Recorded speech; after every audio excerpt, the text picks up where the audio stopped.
We've gathered a group of industry leaders from the technology and design community at Planet Innovation in Melbourne to count down the top 10 innovations across Australia and New Zealand for the year. This is where things get really serious. We're down to the top 10. The judges have to select their best innovations and finally come up with only one that's going to be voted the best innovation for the entire year. This year was particularly difficult. There was such a high calibre of entries that there was quite a bit of debate in the room at the end.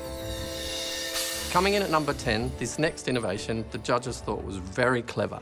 Nits, however, might not agree. Head lice. As a mum, I've been dealing with the problem for years. I've used everything on the market, from mousses to sprays to shampoos. Is it just me, or does nothing seem to do the job anymore? The bugs develop resistance over time to all the products, hence the products are not effective anymore. We've got an innovative solution, which is the VCOM, and it's a winner. So we've got 3 different kinds of hair here that we can try it out. Oh, what's the sound? The unit develops vacuum and you can start combing the hair. Okay. And how many times do we go through each section of hair? Quite a few times from different directions. Well, that's easy. It's just like combing. OK, Terry, let's see what have we got inside. Oh, wow, I can see them in there. They're crawling around. With a new person, we must make sure that the unit has been sterilised before we start. We change the capsule and we are ready to go. With shorter hair, like we have with Ryan, do we tackle it the same way? Change the unit head to the 180 degrees. So we start from the bottom and go up. All the way. And remember to comb the scalp. Well, the really great news for you, Ryan, is I don't see anything in there. By stopping the use of all the chemicals and treatments, we're eliminating the opportunity for these critters to evolve and develop immunity. This is not just another product. This is changing the way we tackle the problem altogether. At the heart of really great design is a problem worth solving. Rock fishing is one of Australia's most dangerous sports, and I'm not surprised to see the rockfisher in our top 10. Apparently, to go rock fishing, you need a lot more than a fishing rod. So this is the rockfisher. Yes, my mate Brad and I, we do lots of rock fishing, been doing it for years. We developed this to make our life a lot safer. All of this stuff that you threw out of the bucket, Terry, we're not going to use half of it. You're going to carry the fish in a bag. You'll also find a waterproof pocket in there, which is for your phone. Oh, I thought I'd have to leave that behind. Here's our safety line. It's the bait bucket, spare tackle, and finally, your bait knife. That's it. You are good to go. If I was to fall now, my reaction is to grip my equipment, so I'm going to go head first into the rocks. Whereas I'm hands-free. Absolutely, that's the whole point of the rockfisher. Unfortunately, many rockfishers do end up in the water. We've come up with some extra features that you won't find on a basic life jacket. So the first thing you want to do is raise the alarm, so you've got a whistle on your left shoulder. And the other feature is a strobe light. If you're unfortunate to go into night time, they'll see that like a lighthouse.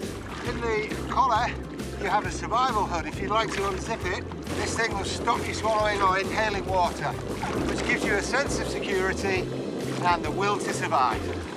I thought the rockfisher was a safety device, and it is that. Thank you. But what I really love are all the carefully considered details to make the rockfisher perfectly designed for the end user. Form Design's Edward Curry loved the simple ingenuity behind innovation number 8.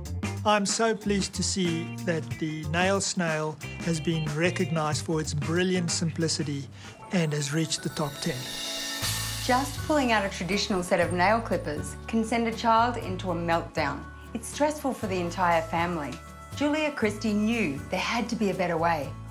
My son, when he was born, I used a pair of clippers to clip his nails and ended up cutting him. And when I started asking my friends and family, you know, is it just me? Am I the worst mum in the world? And everyone was like, no, no, no, it's really common. Everyone does it, don't worry. And I thought, hang on a minute, everybody does this? This isn't good enough. So, Julia, tell me about the baby nail snail. Why is it different? The number one feature is this recessed V-shaped blade, which glides across the nail. So there's no clipping or cutting down or nasty noises or anything like that. So it's got the trimming blade at the front, the nail file underneath in the tummy there, and it's got an under-nail cleaner in the tail. But the lovely thing about a nail snail is, because it's a snail, it's so appealing to children. I got a hungry little snail, and it goes num, num, num, num, num. I wish nail trimming at my household had been that calm and gorgeous. That was a really time with your daughter. Yeah, it's that moment of connection. You can hold them and hug them and sing with them, and it becomes this lovely healthcare moment rather than, you know, holding them down and, oh God, it's so scary. Like, it's lovely. Nail Snail is a result of challenging the way that things have always been done. Not only is Nail Snail a clever little innovation, but it's solving an age-old battle happening in family households around the world.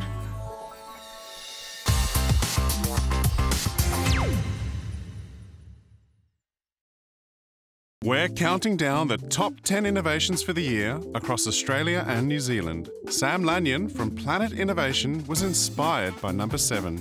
I'm really happy that this innovation has got into the top 10. So to recap, it's ag and it's ag tech. It's the internet and it's cows.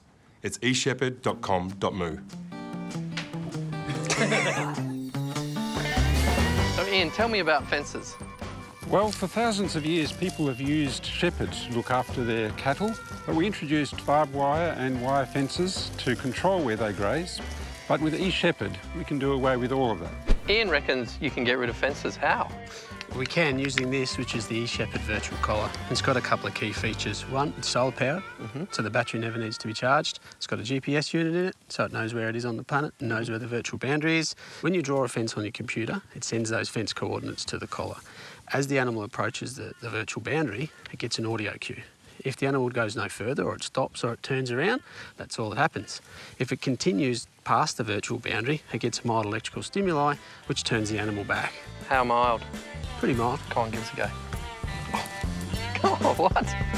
Actually, it's not too bad. So Cameron's shown us how you train the animals. Well, what's next? Well, the farmer uses a tablet or computer and they can draw virtual paddocks on a map of their property, and then they can drag and drop their mobs of cattle into those paddocks. Oh, wow. And it shepherds them across. You can muster from your living room. You can. You can be sipping a latte in London and you can be managing your cattle in Cunnamulla. By creating virtual boundaries, eShepherd has removed physical boundaries. This has given farmers far more control over their stock and their land than they've ever had before. Rode Microphones' Peter Friedman really admired innovation number 6. When I first saw this design, I thought, why didn't I think of this? I mean, it's simple, but that's everything great, isn't it? Simple, but really well executed. Serge, I have to admit, I'm surprised to be out here. I thought we were doing a bit of a backyard barbecue to see this innovation of yours. Don't even worry about that. We're just going to go straight to the big stuff. Really? Yes. No kindling? No kindling. I'm looking forward to seeing this. That's not petrol, is it? No, it's water. I wouldn't be silly enough to use petrol. But now it's soaking wet, we'll never light it. Today, we're taking Blazable to the extreme. That's it? That's it. But how's that going to light a fire? It's metal. Well, you just twist it open, and then you throw your firelighters in there, and you lock it in, and that stays locked, safe, and it won't open. Let's put it to the test. I'm so impressed how quickly that lit. Well, that's the beauty thing about Blazable. You don't need to do any stacking or pyramids or any of that. You just throw it on, suffocate it as much as you want, because that's where it works best. I use mine in a barbecue now, and it's just too easy. All we need now are the marshmallows. Did somebody say marshmallows? Oh, fantastic. Look at you all kitted out in your Blazable gear. What's going on? Well, we had to get organised because we've been invited to the 2019 Hearth Patio and Barbecue Expo in Texas. That's enormous. The US is a massive market. It is a massive market, but we've got a great market here too, and you can use Blazable anywhere you'd like to light a fire in the planet, really. What I really love about Serge and Nancy's story is that not only did they have a good idea, but they followed it through and went to an industrial designer here in WA to get it right. And now they're poised to hit the global market with a really great product. Vince Frost of Frost Collective could relate to innovation number 5. I'm a podcaster and I'm passionate about putting a podcast together once a month. I know how expensive and time-consuming that can be, though. This next innovation is brilliant, it's simple and effective, and I want one. Globally, podcasting has become such a fast-growing medium that there are now more people every month listening to a podcast than using Twitter. In fact, 1/3 of all Australians listen to a podcast just this month alone.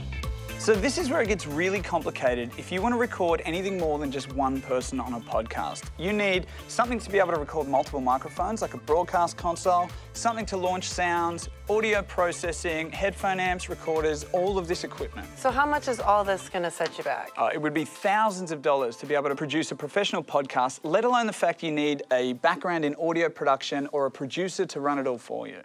So what's Rode doing to make this simpler? Well, slide on down here and I'll show you.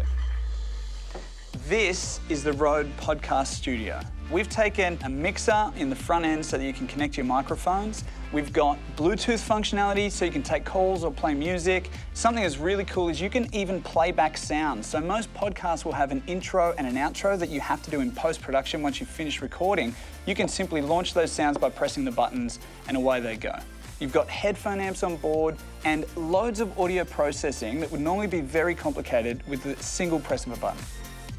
Tim Ross, Margaret, great to how are meet you? Fantastic. Welcome. So you're a professional broadcaster. Sometimes. And you're using this. What I love about podcasting is that anyone can do it, and this makes it even easier to have multiple microphones going.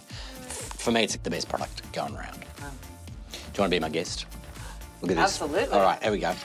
Tim Ross with you, and we are talking innovations, and we've got Margaret Petty from UTS, and you're the head of innovation, so it's apt that we're talking to you today. Is there enough innovation going on in Australia at the moment, do you think? I don't think there's ever too much innovation happening in particular. What I really like about this innovation is it's designed and manufactured in Australia. Also, it's putting the tools of the professional into the hands of anyone who has a story to tell.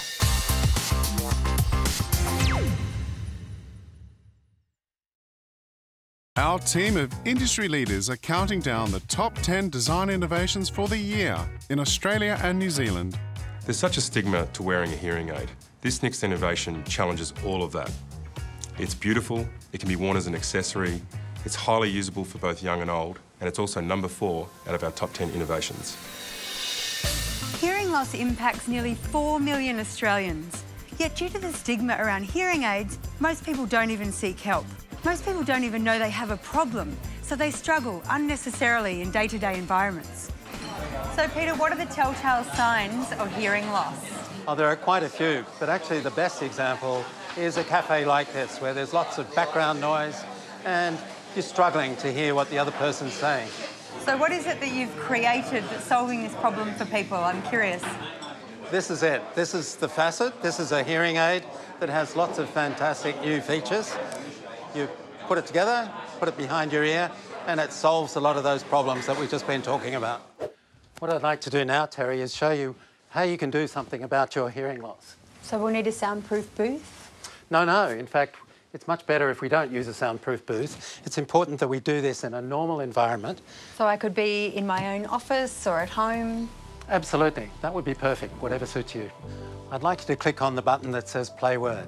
Moth. And then I'm typing the result that I hear. That's right. So the computer is recording your responses and comparing them with the actual word, and the errors that you make tell us about your hearing. Done. And we are. Terrific. This shows that you have good hearing. So let's say my test wasn't so good. We can use the result of that test to program up some hearing aids for you. These were designed by a medical device jewellery designer, Leah Hayes. It's a great range of colours. The goal was to make them desirable to wear rather than making you feel like you have a disability. There's a magnetic battery. It just clicks on, and just put that behind your right ear. Okay, it just pops on. That's right. And the little red bit goes into the ear canal. I can't even feel it there. Fantastic. In the same way that glasses are now a fashion accessory, Facet is changing the way we look at hearing loss. Packed with technology and background support, it is a life-changing accessory you want to wear. Knives have traditionally been a one-size-fits-all kind of product, but the user experience can vary greatly from one cook to another. So our number 3 has a look at changing that. Without having a huge array of knives in the collection, how can they personalise it for the end user? It lives in the second drawer and it's a tool we use every day. Meet the kitchen knife. That's not a knife. So my family are in cooking, and it began with them thinking about how can we improve a knife. I mean, people use these things for a lot of time, And just the ability to slide that enables you to rebalance it. If I move this, I get a really lovely knife action that balances in my hand. This isn't the finished product, is it? This is the second prototype. In a typical knife, over time, these get round, and what will happen is the balance will go out. So this is a weight with a magnetic set inside, so we can slide this and rebalance it. Being dynamic, you can actually use it for different types of processes. Some people hold it like this, some people hold it like this, and indeed different foods require different processes. So this is the final product? This is the final product. And I can see the difference? Yeah, so straight away there's a little lump on that, so you get the grip, but it allows you to clean, so you can take those out, clean that in the dishwasher. That's a beautiful feeling knife. Yeah. So from first sketches to early ideas, to a prototype that I would have been happy with, to the final thing, there's a lot involved.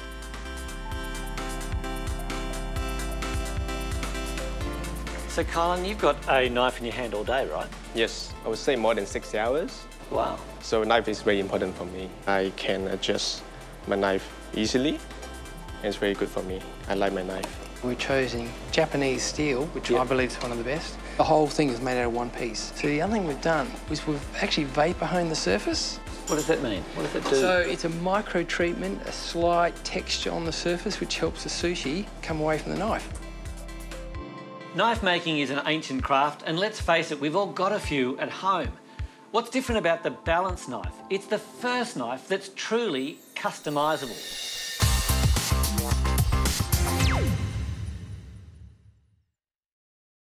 We are down to the final 2 innovations in our top 10 countdown.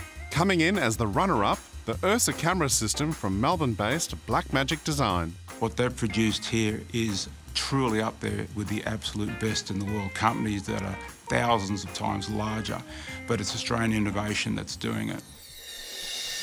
You've probably seen this kind of outdoor broadcast setup somewhere like the footy. It costs around $150,000.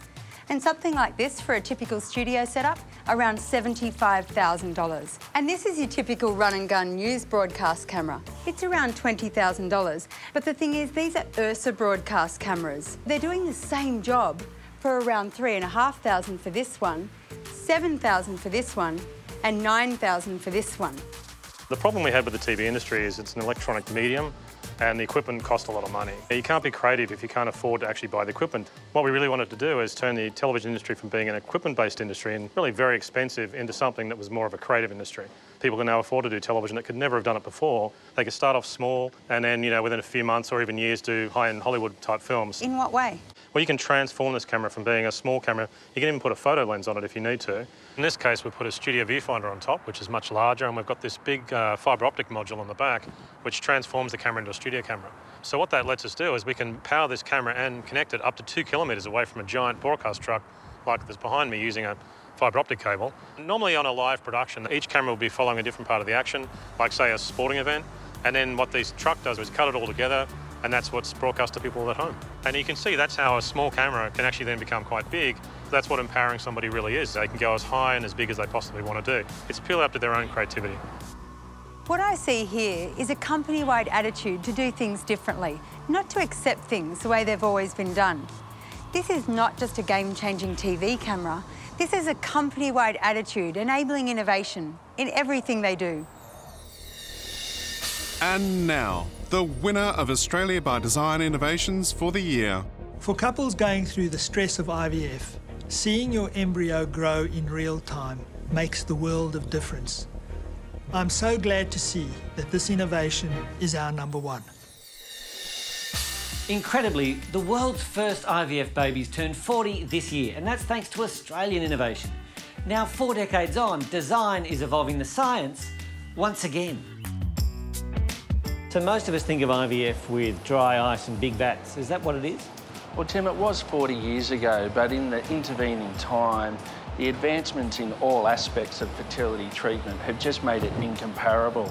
The ability to generate embryos over 5 or 6 days is absolutely at the centre of the IVF process.